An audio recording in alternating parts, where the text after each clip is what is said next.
Sure, Monday lines.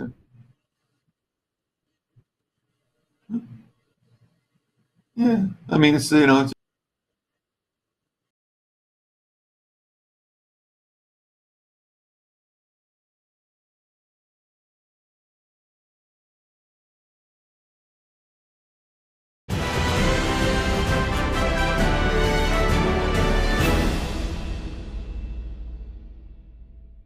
WagerTalk Today hosts Teddy Covers and the Prez are the perfect odd couple.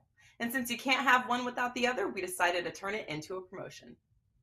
With daily baseball and the NFL and college football in action this week, there is no better time to get on board with both Teddy and the Prez, and why not do it with one big discount?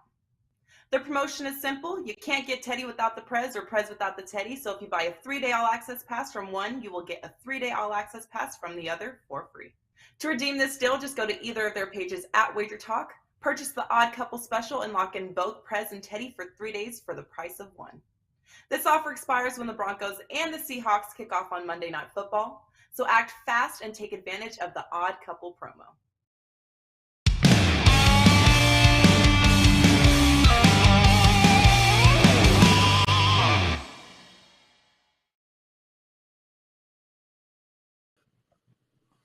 Welcome, everybody, to Wager Talk Today. Oh, my God, Teddy Covers. We got a different background screen.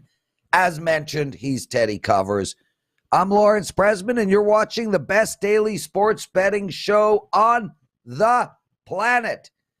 Teddy, lots to talk about right off the bat, but first, let's go straight to you, dude. Let's start right where one of my favorite segments, what did we learn in the wonderful world of sports betting? Then we'll get into every single, Dave Cokin, Ralph Michaels, Andy Lang, a whole lot of college football and NFL we're going to talk about today. Teddy, go.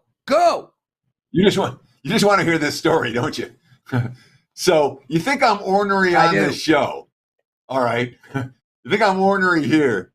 So I have a 5% big ticket play on LA last night on the Rams, and it feels wrong. It just feels wrong from the get-go. When the Bills are up 10-0, the Rams finally get a break, and they're driving at second and goal. It's a big stage in the game. LA's not hopeless yet. I know it felt bad, but they weren't hopeless yet. I'm in no mood for anything right then, and the doorbell rings. All right, no big deal. Dog's going nuts. My kid goes to answer it. Somehow I get summoned, right? Sitting there second and goal, right? In a 5% play, I get summoned, and it's a door-to-door salesman, Prez. He wants to sell me, I don't know what he wants. He wants to sell me some kind of energy efficiency system. And I was apparently he'd come once before, and I said, come back another time. So he came back for, and I was polite. I said, not today. Busy. The guy starts giving me a second switch on. Well, what's your concerns? I say, thank you again. I shake his hand, all that. The dude tried me one more time. He's like, well, your concern is about Canada. I'm like, dude, get the F off my I looked like steam blowing out of my ears, dude. I went nuts on this guy. Yeah, it wasn't fun. And then, of course, my karma's bad, and immediately the game shot to hell. McVay took the blame last night. He was right. He didn't have him ready. That said, my karma isn't very good today either. I cursed out a poor salesman on my doorstep last night, Prez. What about you? Well, Teddy, we got business to talk about, but firstly, let's start with this game. How good are the Bills' defense? I mean, 10 points they held them to, bunch of turnovers. Really, that's what stood out to me last night was the defensive performance from Buffalo. How good is this defense going to be? So one of the biggest reasons why I liked the Rams as a big play last night was because I thought that Buffalo was simply being overvalued in the marketplace. I'm like, I get the fact that the Bills are good. Yeah. I get the fact they're Super Bowl favorites, but road favorites against the defending champs, they're getting a little bit too much respect. They're not getting a little bit too much respect. Bills are the team to beat in the NBA and in the NFL, and they showed it last night. They showed it all preseason. The betting markets have shown it since the line opened. Buffalo's the team to beat right now in the NFL, period. Well, listen, I liked the Bills last night, but I felt the same as you, and I wrote it in my analysis for my, if you buy my NFL package, you get a breakdown on every single game. And I said exactly the same thing as you just said, Teddy. I liked the Bills, although you liked the Rams. but I felt the line provided no value from a betting perspective. I looked at it and I said to myself, this team, no team can be favored by 2.5 in LA against the Super Bowl champs. And I ended up passing outright on the game. So we are on the same page on that. Anyway, let's get to some business. First off, right away, it's Friday. The Odd Couple promotion ends on Sunday. Tons of you guys have purchased it already. Anyone who bought it on Monday or Tuesday, it is expired. You can buy it again. If you want to buy it 3 times in a row, go grab that 3 times in a row. But this is the day to buy it because you're getting the 3-day all access from Teddy and myself. It's a 2-for-1 deal, $59. You buy Teddy's 3-day all access, you get mine. Friday's the day because you get Friday, Saturday, and Sunday. This is the day to purchase the Odd Couple promo, Teddy. I expect massive amounts of sales. That is number 1. Number 2, we passed 100,000 subscribers to our channel. Yeah, baby. I cannot tell you how excited that is because exponential growth starts to kick in, Teddy, and it's like it took, 3 years, give or take, from 0 to 100? It's going to take 1 year from 100 to 200. So onwards we go. 250,000 subscribers. Here we come. And lastly, we lost a legendary handicapper this past week. A dear friend of a lot of people at WagerTalk, a person I knew very, very well. We shared the same first name. He did go under the moniker Larry. Anyway, Larry Ness passed away a couple of days ago, and I hope, my friend, you rest in peace.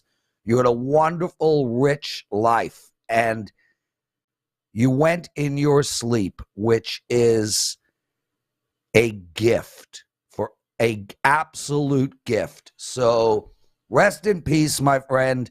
I'm glad that you were able to make it through into my life at the times that you did. So Larry Ness passed away. My condolences to his family. And Dave Cokin, let's bring you in, brother. I mean, you knew Larry well. It was a sad day. I spoke to Jim Feist yesterday about it. He was upset. It's a sad day that we lost such a real original in this industry. Yeah, and it's such a stunner because I talked to Larry about 3 weeks ago, maybe 4, and he's fine. I mean, nothing wrong. In fact, I believe he said he was going to work out, and then he was going out someplace. And a handful of days later, he's gone. So, I mean, it's a little bit scary, that's for sure. On a happier note, I want to take credit for this. Evidently, it was my video, college football free play video, that drew the 100,000 subscription to YouTube. Nice. So I'm taking full credit for it. Why not, Dave? It's also Dave. Yep. Now go ahead, because I was going to switch topics, but go ahead. Well, I was going to say, I feel you might be responsible for the whole 100,000, Dave. Why just hold your hat on the last one? I'm not. I think no, not all 100,000, but probably about 80. I want to do a takeaway from last night's game. Now, this hasn't been talked about, at least not to my knowledge. I'm sure somebody's talked about it, but I didn't hear it. I'm kind of a baseball guy, and we had Lance Lynn earlier this season for the White Sox coming back from injury. His fastball was way down. It's gradually ticked up to where it's supposed to be. But we've seen guys oftentimes come off surgery, and the fastball that was 94, 95 is now 91, 92, and it never gets back to where it was. I will tell you this, Matthew Stafford's fastball wasn't there last night, and that's got to be a concern for the Rams, okay? He was throwing softballs. And I don't know. I'm not a medical guy. So is he going to get stronger? Is this something where he's going to build back up and get his velocity back? Or is this an issue? Because you lose your fastball as a quarterback in the NFL, you got troubles. Tom Brady has survived all this time in Florida because he's never lost his fastball. I mean, he might not throw it 70 yards anymore, but the passes in the slot, the ones that move the chains, he still can really wing it. I thought Stafford was throwing Jared Weaver softballs last night, and the Bills took full advantage of it. That's a big concern for the Rams. Dave Cokin, great point. Teddy, anything to add to any of the Larry and fastball conversation we're having? We will miss Larry, a legend in his own time, absolutely.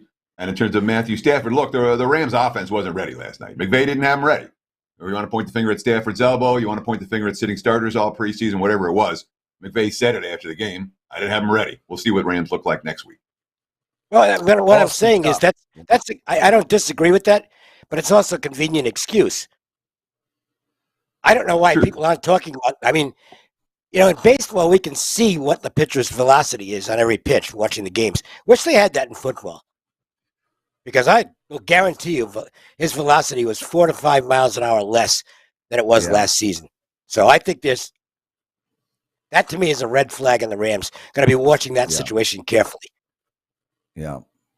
Dave Cokin joining us, everyone. Outstanding handicapper and exclusive to WagerTalk.com.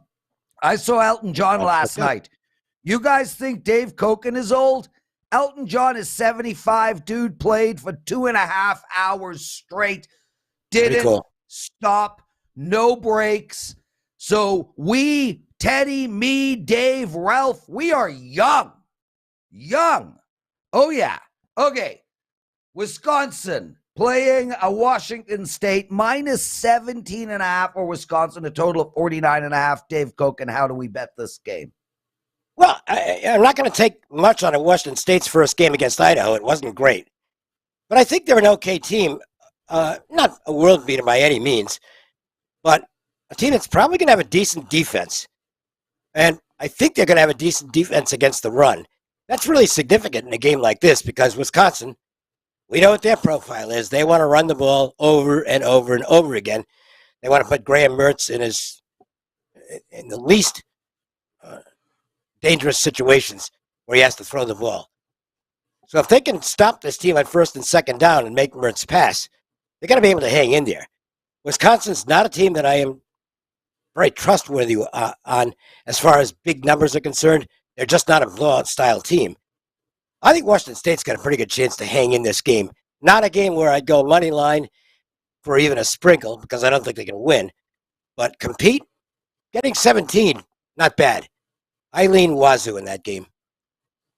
So I lean Wazoo as well in that game, and like you, I think it didn't make my service card for this week, Dave. It was one of those scenarios where I leaned and looked and leaned, and I'm like, I'm just not going to get there because my biggest concern about Washington State was the ability to hang in the trenches in the second half of that game.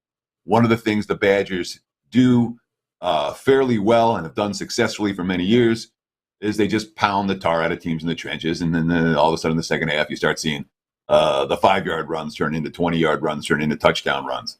And that was my biggest concern about Washington State in this game. So my question for you is, do you think the Cougars can hang in the trenches here? Because if you do, they might well be worth a look.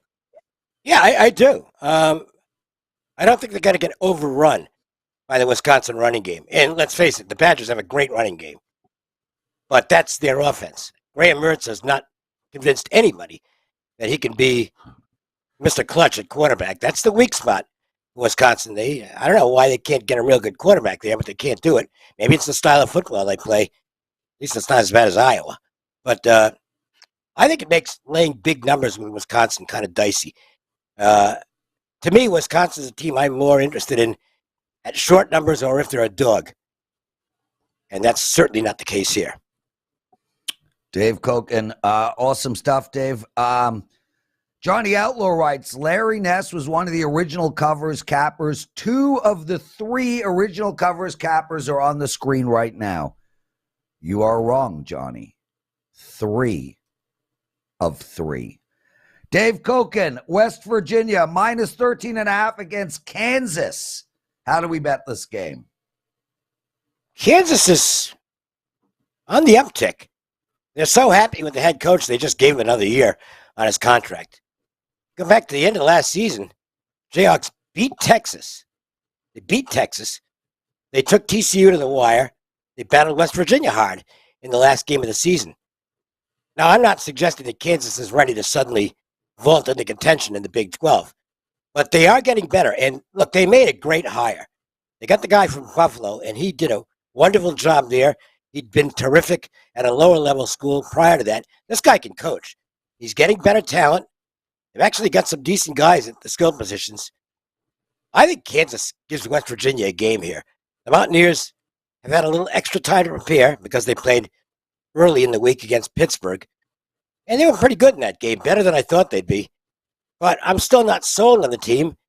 And I'm not sold on them being fired up to face a Kansas team that I think is going to be really excited here. I don't think the Jayhawks can win. I just don't think they have the talent to win. But again, like the Wazoo game, I think very much that Kansas can compete in Morgantown against the Mountaineers. So I want to ask you this. How much of this play is based on our thought process that West Virginia might be a little bit flat off the loss to Pitt? And how much is based on Kansas being this bet-on team right now? Because when I look at the game, Dave, I'm much like Wisconsin Wazoo that we just talked about. I worry about Kansas' ability to bang in the trenches because West Virginia last week against Pitt, I mean, they dominated that game. Oh, they did. Yep. They pushed it around. That offensive line is good. And can Kansas stop that? Probably not. But I think Kansas is going to be able to score as well. This might be a high-scoring game. I like what the Jayhawks have on offense. I think Daniels is certainly serviceable as a quarterback. They're better in the offensive line than they've been. And I just think the attitude has changed with Kansas, where they're kind of a go-with team right now, at least until the marketplace catches up. They're better than people think. They're not good, but they're no longer a bottom 10 program. I mean, you can pretty much, over the last several years, when doing your power ratings, just put Kansas in the bottom 10. Down there with the UL Monroes and that, they were that bad. They're not anymore. They're probably now, maybe 90 on the power ratings? That's a lot better than they've been. And they've got what I believe is a much better attitude. Now, that might wear out. If they start taking a bunch of L's, the attitude can go the other way in a hurry. But I think right now they're a very enthused team, building on the momentum they put together at the end of last year. That was a very good finish to the season, even though they lost 2 of those 3 games. And I know they played nobody in week 1, but they just destroyed them. Kansas is a live team right now. Dave Cokin, awesome stuff, man. We love having you on. New spot, Fridays. He'll be with us every Friday, first up. Dave, what do you have to promote? Well, I'll be doing Fridays with Jay Money as well. I'm on the baseball show today. Doing the panel show with Adam Trigger and Kelly in college football. Just a load of stuff at WagerTalk. And, of course, the selections. And I don't even know if I've got a featured play up this weekend. But get the package. Get the all access because you'll get 4 college football games.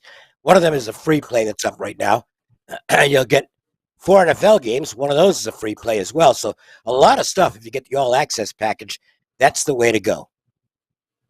There you go, Dave Cokin, everyone. Teddy, one awesome guest in the bag.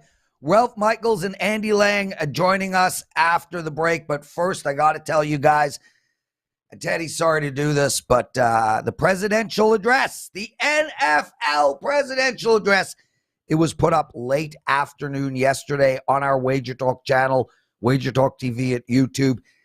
Teddy, it's an hour and 9 minutes of me looking at the camera and talking. I couldn't even watch it again, but I listened to it twice.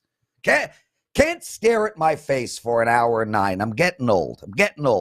But it is jam-packed with information, guys. You got to check it out. I break down every single game on the board, but more importantly, because it is week 1, I also tell you how I plan on betting every single team moving forward, whether I'm looking at teams to go over the total or under the total, whether I'm looking to fade teams and what spots I'm looking to fade them, etc., etc.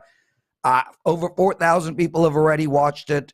39 comments, all loving on me. So make sure to check that out.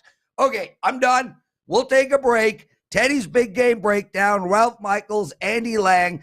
And guys, I got 3 NFL bets for you in the daily presidential address. So get us over 100 likes. We'll be right back.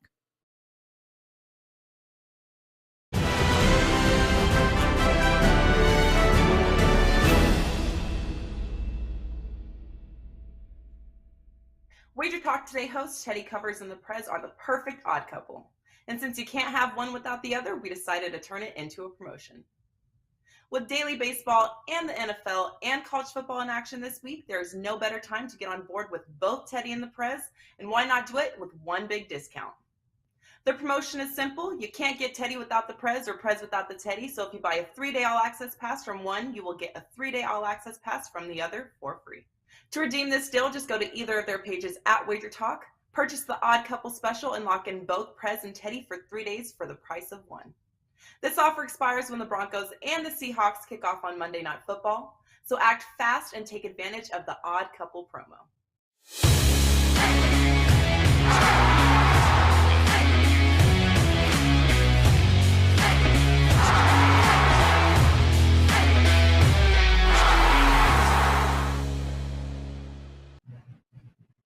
It is time for today's Big Game Breakdown. Let's talk some early start college football on Saturday, wake up and win style.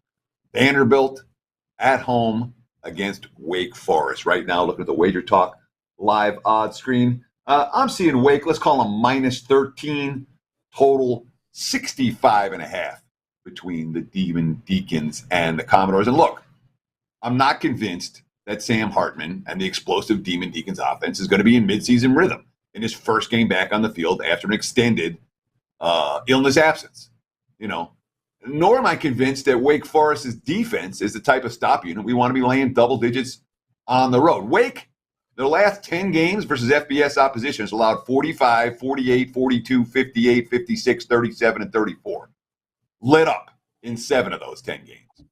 So it's not like they've been shutting down every team that they face by any stretch of the imagination. So I'm concerns about Wake, and obviously the money's pouring in on Wake all week because Hartman has been upgraded to play, and he certainly merits a significant power rating adjustment once he's in midseason form. I'm not convinced it's going to be the case from a guy that missed basically all of fall camp. Vandy's shown nothing but bet on through the first 3 weeks of the season. We like Clark Lee as the new head coach. The team is playing their best football since at least 2018. Which is, by the way, the last time the Commodores got a bowl bid. And they're getting discredited in the marketplace because of what happened last week against Elon. They won that game 42-31. They led 35-10. All right, they dominated the game. That team's not mature enough to hold the lead or to play hard for 4 quarters as chalk. They stepped off the gas. They're not chalk here. They're dogs. And they're dogs with a good quarterback. We like Mike Wright. Boy, 6-0 touchdown to interception ratio. 9 different guys have caught a pass for Vandy. I just think it's too many points. And the Commodores are live. Give me Vanderbilt plus the 13 as home dogs in early start action on Saturday. There's your Big Game Breakdown. Prez, back to you. Teddy, let's bring Ralph Michaels straight in. He's got charts galore, some picks for us. No reason to waste time. Ralph Michaels, welcome to WagerTalk Today. Hey, guys. What does it say, Ralph? Is there like a message on there? Prez. It's the pens we gave out at the meet and greet. Oh, yeah. So my bad for not recognizing the – hold on. So anyway, Teddy. See, I have the meet and greet bag that we got. I have yet to open it. So my bad that I didn't notice the pen, Ralph Michaels. Okay, brother. I'm just going to hand the mic to you, kick back, relax, and learn. Well, NFL's king. So let's start off with a little NFL TNA. And guys, if you enjoyed this segment, make sure you check me out on Bet On It, both the college football and NFL segments. Kelly and I go through an entire segment of Trends and Angles, or TNA. First, let's start with NFL TNA. This goes all the way back since 2001. I wanted to look at division teams that have double revenge and are facing that opponent game one. Now, a lot of these Trends and Angles I rehash year over year. This is one that I've never pulled, and I just pulled it on a whim reading something about New England and Miami. How about this, guys? When you had double revenge and you're facing a division opponent game one, since 2001, with a 67-game sample size, you have covered 66.7% of the time, 2 out of every 3 plays. If you have double revenge and you're on the road, you have covered 71% of the times. That includes Pittsburgh, New England, and Houston. Teams play the entire season. They have double revenge. They're facing this week one opponent with that extra anger. So those teams that lost twice last year have been a very good week one play. I just want to bring out one anomaly. Only 4 times since 2001 has a team lost twice as a favorite, like New England did, and faced that opponent week one. They're a perfect 4-0 ATS against the spread. We'll see if that gets to 5-0. And one anomaly I ran into as well, this surprised me. Week one division foes with double revenge. Take a look at that over-under record. 25 overs and 10 unders since 2001. And that includes the 2017 season where there were 0 overs and 5 unders. So going back, since 2011, if you exclude 2017, there have been 25 overs and 5 unders when a division team meets up game number one with double revenge. So, Ralph, just to be very clear on this, we're talking about taking Pittsburgh plus the points, Houston plus the points, New England plus the points, and those 3 games over the total. Correct? That's that 25 and 10. That's one that surprised me. Where you're talking about the double revenge games flying over like that, and then you think about it, and it makes perfect sense in the modern NFL. You're focused all summer on beating your divisional rival. How are you going to beat them? You're going to beat them offensively. So I'm not shocked at all that those games have gone over the total. That's one that makes a ton of sense in theory to me. Unfortunately, I've got one of those 3 games under the total this week. So we'll have to see how that plays out. Absolutely, Teddy. That was a shocker for me. And, we can't start without a little college football TNA as well. So, let's move to that. Ralph, I want to jump in and brag. Prez. For you for a sec. So, guys listening to this, last week Ralph comes on the show. He tells us, what was it? Anybody who had already played one college football game, he told us that what? The GUB teams. We made a new nickname last week, Game Under the Belt, GUB teams. And he said you bet against the GUB team in week 2, and it cashes. How did it do last week? 5-9. Ralph does it again. Dude is a god. Now I will shut up. Yeah, just to recap, it was looking at a team that has a game under their belt. You think they might have an advantage, but they had only covered 44% of the time. Last week, after we talked about that stat, those teams that had a game under their belt or a game advantage went 5-9 ATS 37%. So mark that down. I'm sure I'll remind you guys next year before week 1. So how about game number 2 in college football? You played your second game. You lost your opener as a favorite of 3.5 or more. And why do I use 3.5? Well, you know what? Between the threes, to me, is really a toss-up. A lot of road teams win as a 1-point dog, a 2-point dog. But when you're a favorite of 3.5, to me, it's more significant. So I looked at college football teams in game number 2 only that lost their opener as a favorite of 3.5 or more. Do those teams bounce back? Not really. As an away favorite, they've covered 40% of the time. As a home favorite, they've covered only 38.8% of the time. Only 2 teams fit the bill. Virginia Tech did not cover as a favorite, and now they're a home favorite again. And same with Tulsa over Northern Illinois. They lost as a home favorite, and now they're a favorite again. So 38.8% of the time for those teams. And one anomaly that I wanted to pull out, it's only happened 14 times, guys, since 2000. So 14 times in 20 plus years. But if you lose game one as an away favorite, and then you have to go on the road again, like Louisville is tonight against Central Florida, those teams like Louisville have gone 1-12-1 ATS, 7.7%. So two completely different thoughts. The top chart, lose as a favorite of 3.5 or more in game one, and now you're a favorite in game two. Bottom chart, lose as an away favorite, and now you travel for a second straight week. So I want to ask you about something like that, where there's been 14 instances since 2000, right? And those teams are 1-12-1 ATS. Is that enough? I know that it's a really good-looking sample size. Is that enough of a sample size to say that this is meaningful, or is that one of these things? It might be an anomaly. It might be meaningful. We don't know yet. Oh, hell no, Teddy. By no means is it meaningful enough to put into your handicapping thoughts. It's an interesting number. It works great on Twitter. But when we talk 12 times in 20 plus years, that's once every 2 years. So much has changed in college football over that time. Yeah. I tend to look more in the modern era. Within the last 5 years, if something's in that range, I will take it for thought. But to me, it makes sense. You lose in as a away favorite. You're disappointed. You have you prepped. You went on the road. You now have a short week. You traveled home after a disappointing loss. You have to travel again. But with that amount of games, by no means would I let it affect my handicapping for tonight's game. Ralph Michaels joining us, everyone. If you like what you hear, check him out over at WagerTalk.com. Ralph, we got 2 games to discuss with you. Before we get into that, what do you have to promote for our clients? If you're interested in my college football game, I have 8 college football plays for tomorrow. 6 college football sides, 2 college football totals, and I have a baseball play today. I'll tell you what, if you go buy my baseball play today for $29, you're basically getting college football for free tomorrow.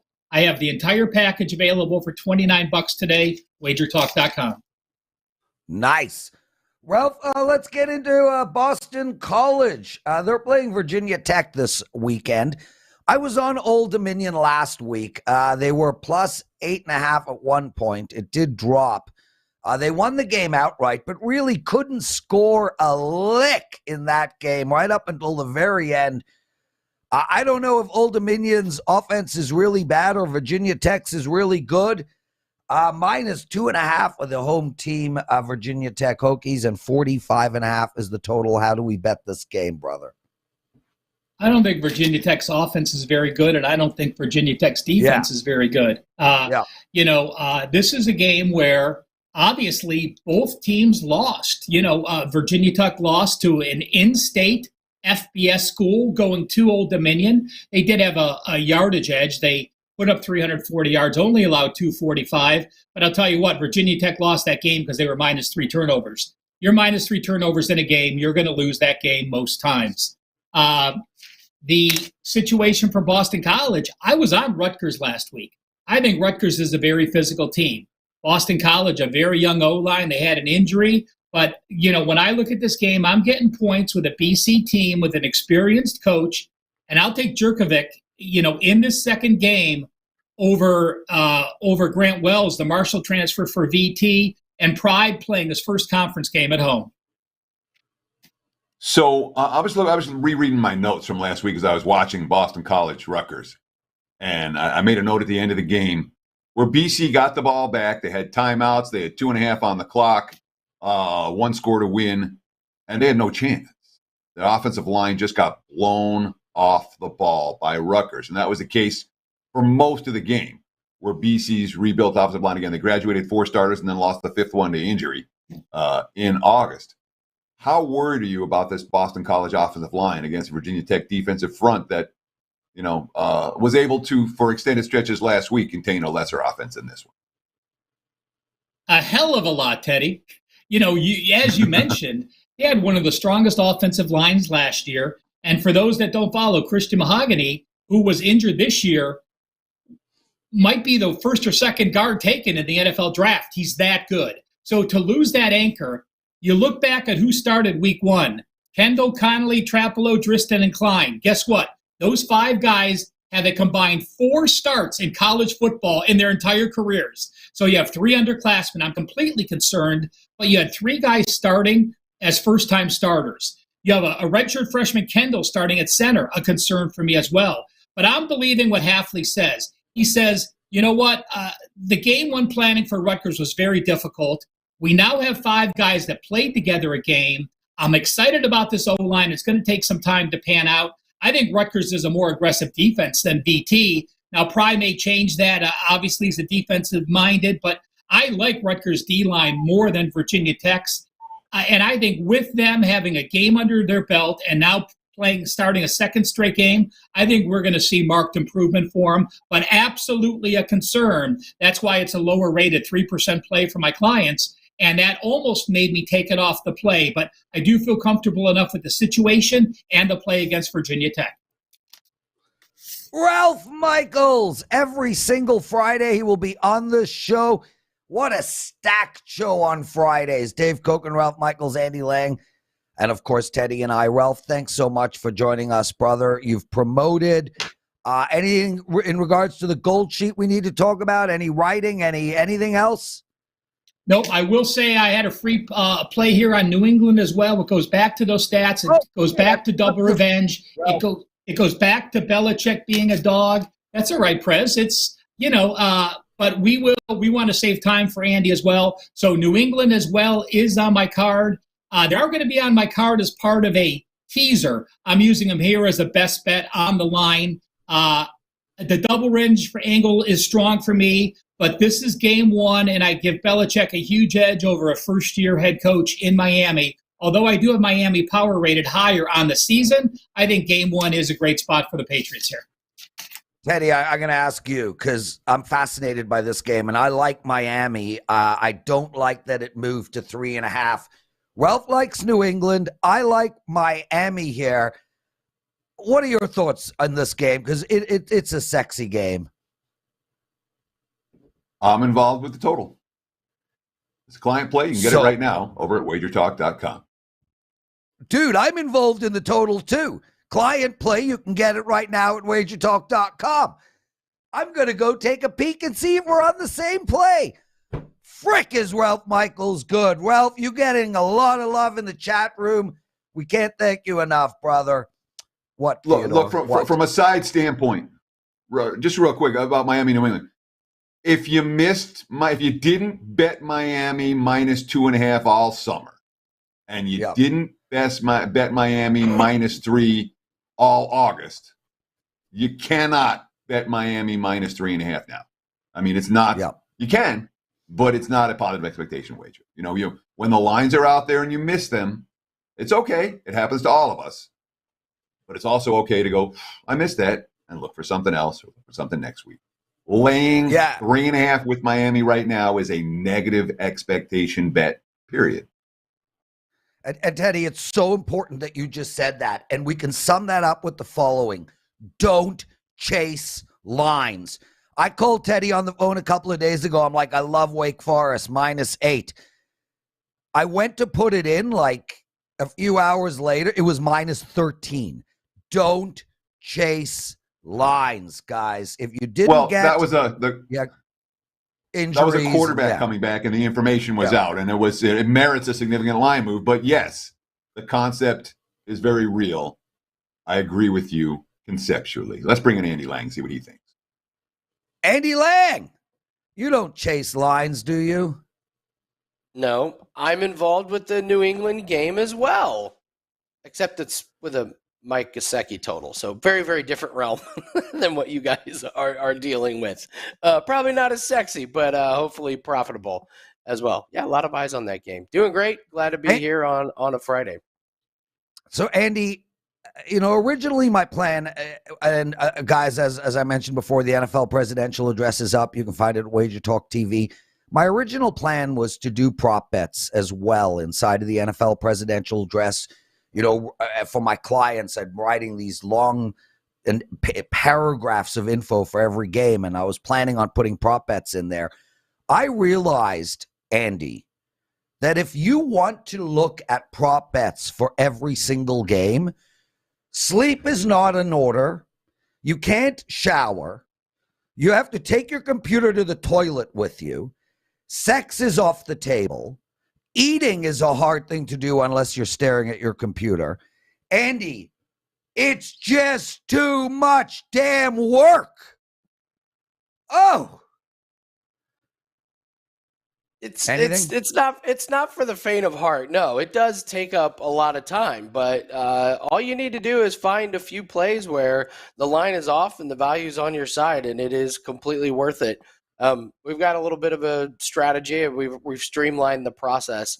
So, but it is a lot of work. You look at a game and there's the spread and there's the total. Then you click on props and there's 100 of them. So yeah, you just Teddy, try have you and ever find the tried? best angles. Seriously, Teddy, have you ever tried to do 100 props? of them, It's Andy. insane. And I look at them every week. But not only is there 100 of them. There's more than 100 for many games. But in order to figure out where the line is bad, it means you got to make lines yourself. Are you making lines for every player on every team in every game? Tackles, running back carries, running back receptions, yards. I mean, how on earth are you making enough lines? Because in order to make a line, you got to see what the defense allows against players like that. You have to go through the players' game logs probably for years to see what they do against. I mean, to make any one line, if an algorithm's not spitting it out, for a human to do it, it's going to take time. And you're talking about 16 games, hundreds of lines for every game, and you're saying pick out the one that's I see the one that's bad. How on earth do you find that one? Well, I used to try and do my own lines and realize that was it's just too difficult. So what you do is just narrow it down to the players that you like or you don't like. And honestly, when you do research every week, it gets easier because you already kind of know the stats and you know the players that you're following. And as we know, Teddy, a very successful strategy is just taking the same plays and hoping to get a 3, 4, 5 win streak. So a lot of my plays, you're going to see some of the same teams that I want to focus on and some of the same players.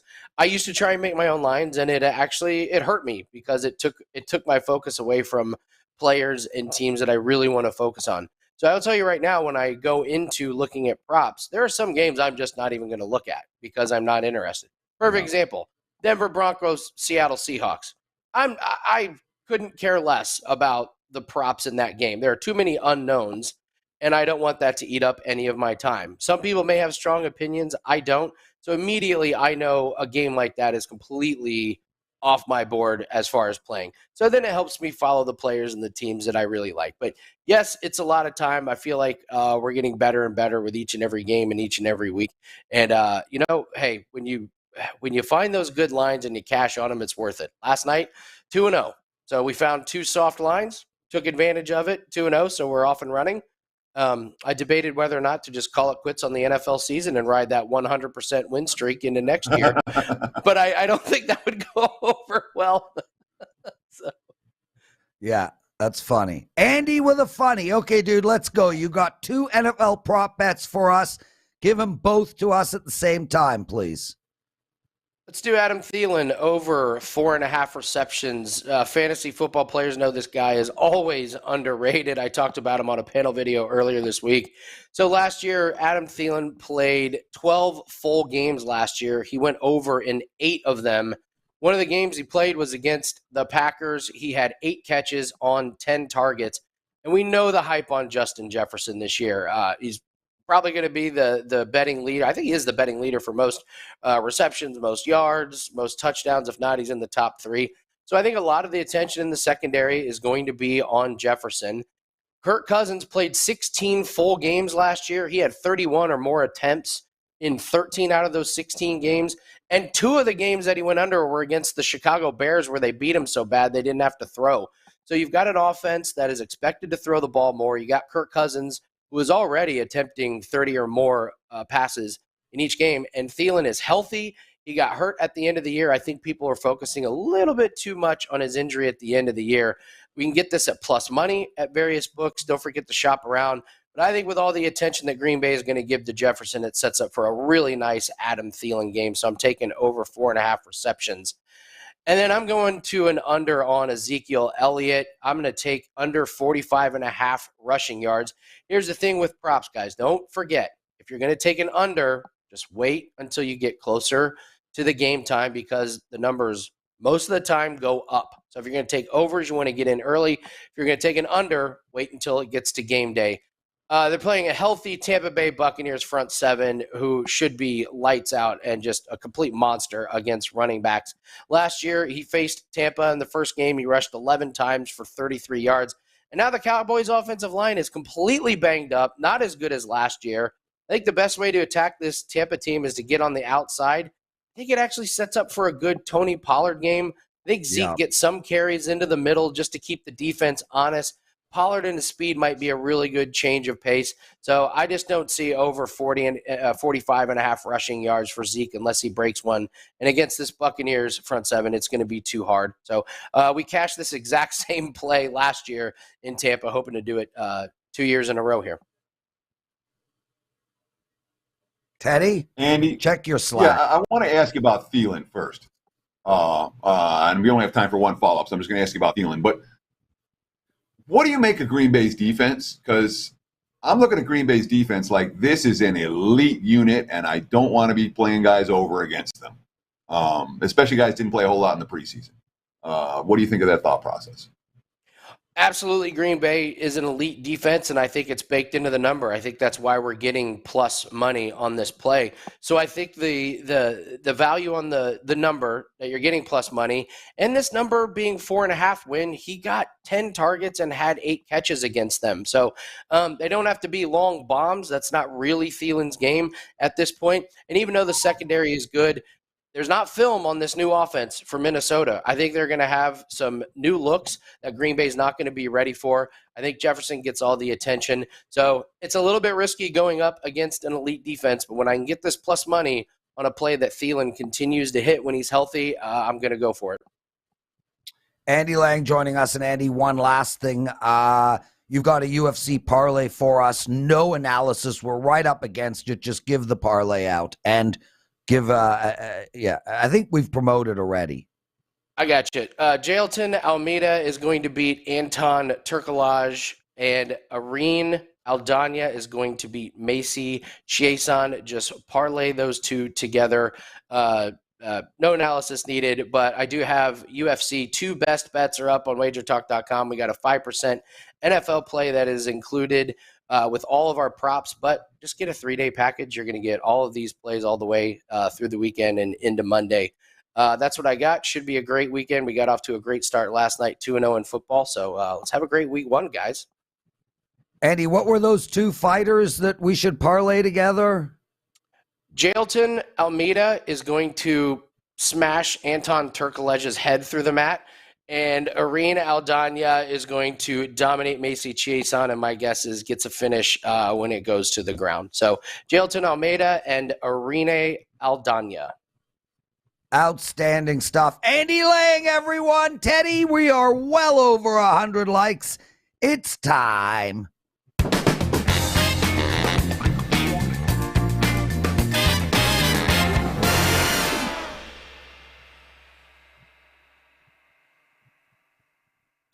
Okay, guys, it's time for the daily presidential address. I got 3 NFL bets to give out.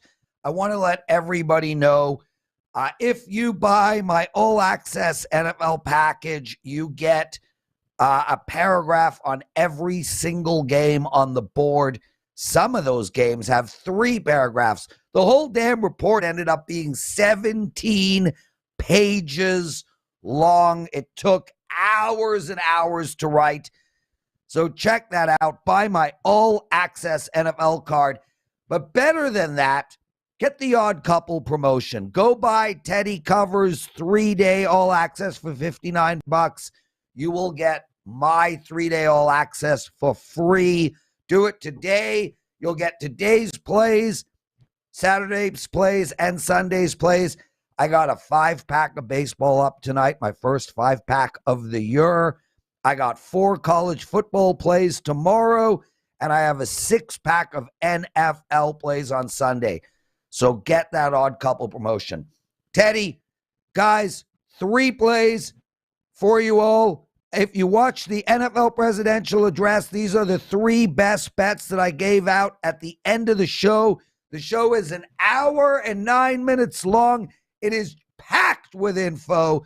Check it out at our WagerTalk TV channel on YouTube. Okay, we're going with New Orleans and Atlanta under the total of 42 points.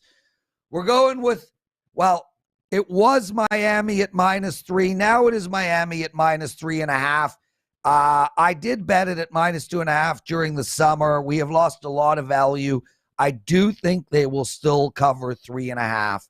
And we are going with Jacksonville and Washington under the total as well. So that's Atlanta and New Orleans under, Jacksonville and Washington under, and Miami minus the 3.5. Teddy covers! I'm eating chicken corn soup with a Montreal bagel, and I'm pumped about it. Take us home, my friend. Sure, that's going to wrap it for the week here at Wager Talk Today. We want to thank Dave Cokin, Ralph Michaels, and Andy Lang for joining us. Of course, we want to thank you for taking time out of your busy day to spend with us here on Wager Talk Today. And, of course, we want to thank so many of you for downloading the brand new Wager Talk TV app, free at all app outlets. Look, we'll be back again on Monday, same time, same channel, 9 a.m. here on the left coast, noon for you back east. Between now and then, you know what to do. Opening weekend of the NFL season, enjoy the games, and good luck.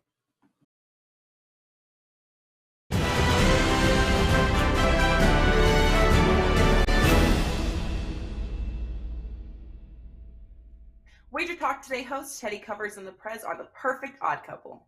And since you can't have one without the other, we decided to turn it into a promotion.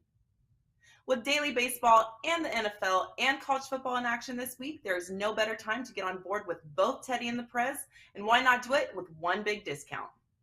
The promotion is simple. You can't get Teddy without the Prez or Prez without the Teddy, so if you buy a 3-day all-access pass from one, you will get a 3-day all-access pass from the other for free.